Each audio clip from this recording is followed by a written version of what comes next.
Sup guys, it's Alex here and welcome to another edition of the Bracketology update. This one is for January 31st. It is the last Bracketology update of January, and we are about to flip the calendar to February where things start getting real here in the college basketball world.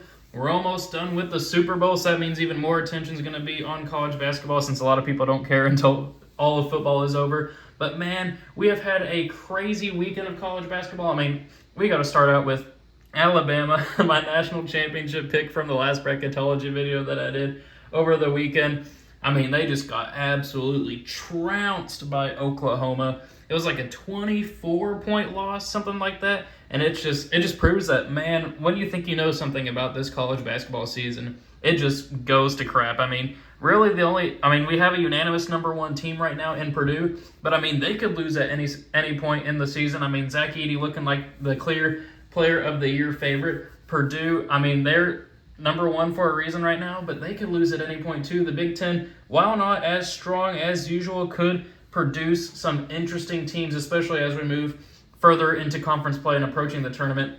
But I think it's clear that the Big 12 has become the best team or best conference in college basketball this year. I mean, they have 4 or 5 different teams in the top 12. You got Baylor, you got Texas, you got Kansas, you got Kansas State. I think TCU might be up there too. And I mean, heck, tonight we have Kansas versus Kansas State, number 7 versus number 8. It should be very interesting to see what happens with that matchup there. Of course, Kansas State had gotten I think it was like a 2-point win earlier in January. I mean, last night we had Texas beat Baylor in a very good game. It'll just be very interesting to see what happens in conference play. Kansas with a huge road win over Kentucky over the weekend. But things are starting to pick up. I'm getting excited about college basketball. Less than 50 days away from the tournament.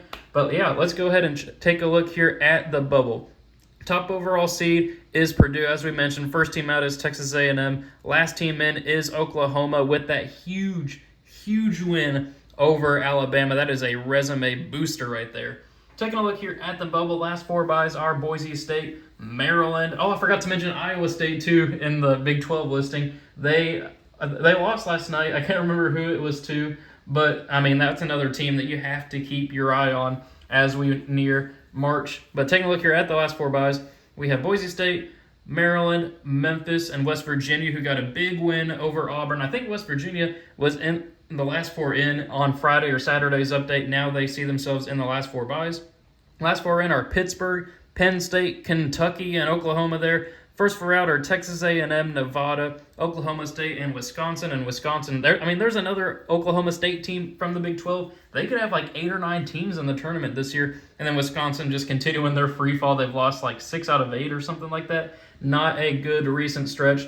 Then the next 4 out are Arizona State, Ohio State, Seton Hall with Shaheen Holloway, and then Utah State. So taking a look here at the bracket, checking out some movement over here in the Louisville Regional. We have Auburn down to an 8 after that loss to West Virginia over the weekend. USC up to a 9 now after the huge wins over UCLA. And I want to say they beat, no, I don't think they beat Arizona. Maybe they did. I feel like USC got 2 big wins recently. I mean, I don't know off the top of my head. Xavier down to a 4 after losing over the weekend to Creighton. St. Louis new to the field as an automatic qualifier. St. Mary's up to a 6. Penn State new to the field.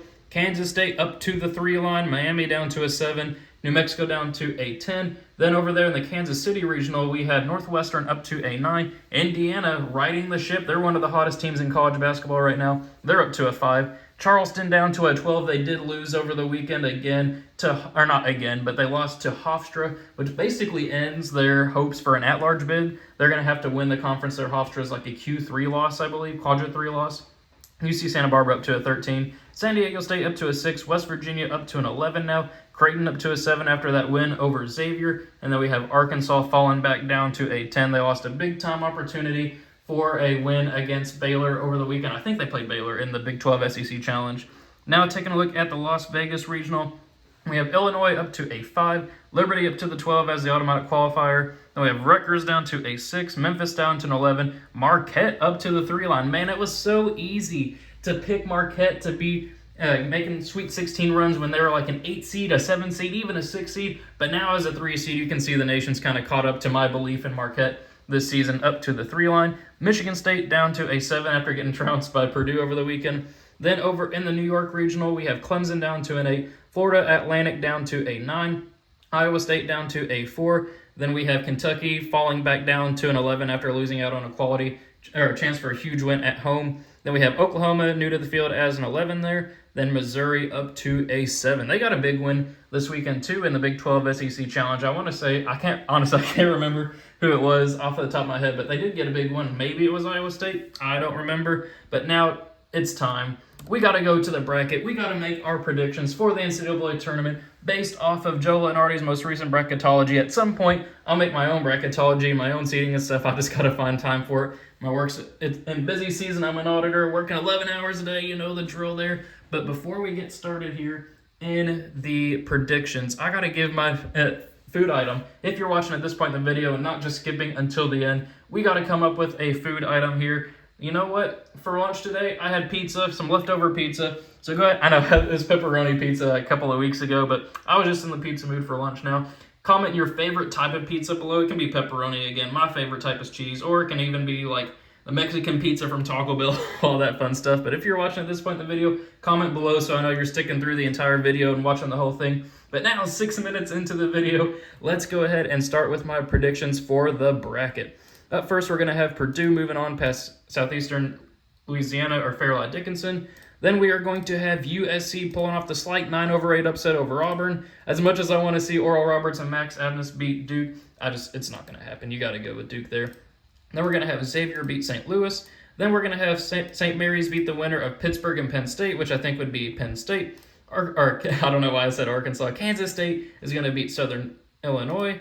Then we're going to go with New Mexico here, pulling off a 10-7 upset over Miami, Florida, and then UCLA will beat Vermont. Then for a spot in the Sweet 16, we got Purdue advancing on past USC, Xavier hanging on past Duke. We're also going to have Kansas State moving on past St. Mary's, and then UCLA beating New Mexico. Then for a spot here in the Elite Eight, I know it's pretty chalky right now, but we're going to have Purdue moving on past Xavier. But then 3-seed Kansas State upsetting 2-seed UCLA there, which sets up Purdue versus Kansas State here in the Elite Eight for a spot in the Final Four out of this regional. And we are going to go with Purdue advancing on. So now we'll go to the top right regional here and go with Alabama moving on past Southern and the winner of Southern and UT Martin. Then we're going to go with North Carolina pulling off the 8-9 victory over Northwestern. Indiana's going to beat Charleston, not too worried about that one there, along with Baylor moving on past UC Santa Barbara. Then we're going to go with an upset pick here. West Virginia showed some gumption over the weekend with that victory against Auburn. I think they'll pull off the 11-6 upset over San Diego State. Then Gonzaga's going to beat the Fighting Toothpaste of Colgate. Then we're going to go, my belief in Arkansas is probably going to get me trouble in the actual NCAA tournament. And if you're going based off of results, Creighton has a better resume past the last month or so, especially with the win over Xavier. But for some reason, I just believe in this Arkansas team. I've been picking them ever since they went down. I think they were a 1 seed at one point, maybe a 2 seed, for sure a 2 seed at some point. But now they see themselves down at the 10 line. I'm still going to pick them there to pull off the upset, but I could just be part of a sinking ship there. Then we're going to go with Kansas over Siena. And then for a spot in the Sweet 16, Alabama will move on past North Carolina. Indiana will beat Baylor there in a 5-4. Then we're going to go with Gonzaga moving on past West Virginia, and then Kansas moving on past Arkansas. Then for a spot in the Elite Eight, we are going to go with Alabama moving on past Indiana, along with Gonzaga moving on past Kansas. That'll be an interesting matchup there with Drew Timme, Jalen Wilson, and the two coaches right there, Mark Few and Bill Self, well-coached teams, which sets up another 1-3 here in the Elite Eight, and this time we are going to go with Alabama still moving on there. I still believe in Alabama, even though they got shellacked over the weekend. I got to admit that, but it's just the way that the bracket rolled out. So then moving on to the bottom right regional here, we're going to have Houston moving on past Milwaukee, NC State beating Iowa. Then we're going to go with Illinois moving on past Liberty, if I can pick Illinois there. TCU advancing on past Utah Valley. Rutgers hanging on past Memphis along with Marquette over Princeton. Michigan State moving on past Boise State, and then Arizona moving on past UNC Asheville. So no upsets in the first round there, but we may see what happens here in on the way to the Sweet 16.